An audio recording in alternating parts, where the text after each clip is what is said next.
Good morning guys! Panibagong araw, panibagong video. Eto at papasok pa nga lang ako sa mga oras na yan. 5 minuto nga rin pala akong naglalakad dyan mula sa bahay namin papunta sa pick-up area ng transport namin. Ito nga at tag-init na naman dito. At eto nga nakarating na ako sa transport namin. At syempre, chismis muna ay may pagsilip pa nga ay glass skinner. Dahil nga sikat na ang araw ay nagsuot na ako ng sunglasses. Medyo matagal-tagal nga rin pala ang biyahe namin, mga 15 minutos at tumatagal din ng 30 minutos. For the effort nga talaga ako na magtagalog dito. At dahil nga Pilipino tayo, kailangan nating ipagmalaki ang ating sariling wika. Makikita nyo naman ang pagkalaki-laki mga buildings dito. At kung napapansin nyo nga ay talagang napakalinis at napakaluwag ng mga kalsada dito. At ang gagara pa ng mga disenyo.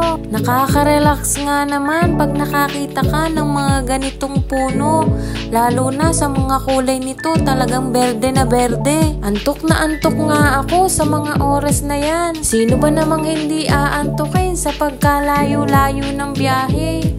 Konting oras na nga lang naman at maihahatid na namin ang mga staff sa SIF. Sa SIF nga pala yung another branch namin. At sa wakas, papasok na kami papunta sa shop namin. At dahil nga Sabado ngayon ay alam na alam kong busy talaga kami mamaya.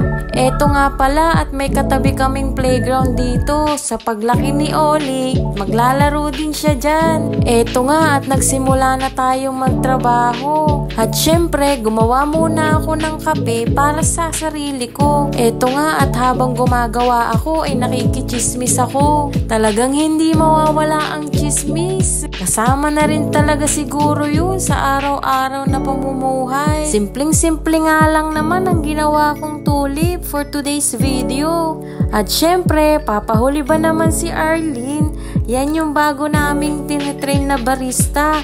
Barista yarn, oh may pagngiti pa. Laking pasasalamat nga namin sa boss namin na babae dahil siya yung nagpresenta na magturo sa kanila. Ito nga si Lakshmi ay may pagtakip pa ng mukha niya. At eto, natapos din ang araw na ito na matiwasay. At eto nga, pupunta kami ng rooftop para magsampay. For sure, marami na namang nakasampay doon dahil weekend ngayon. At eto nga yung rooftop namin. Ang dami nga namang nakasampay ngayon at weekend. At ayan, for the sampay, ang tito nyo. Aba, ay kasipag-sipag naman ng person. Buti na nga lang at nakapili ako ng marunong maglaba, magsampay at iba pang mga gawaing bahay. Iilan na nga lang kasi ang mga lalaking ganyan na marunong gumawa sa mga gawaing bahay. At eto, nagdilig nga muna siya ng oregano. Talaga nga namang malagong-malago na yung oregano namin.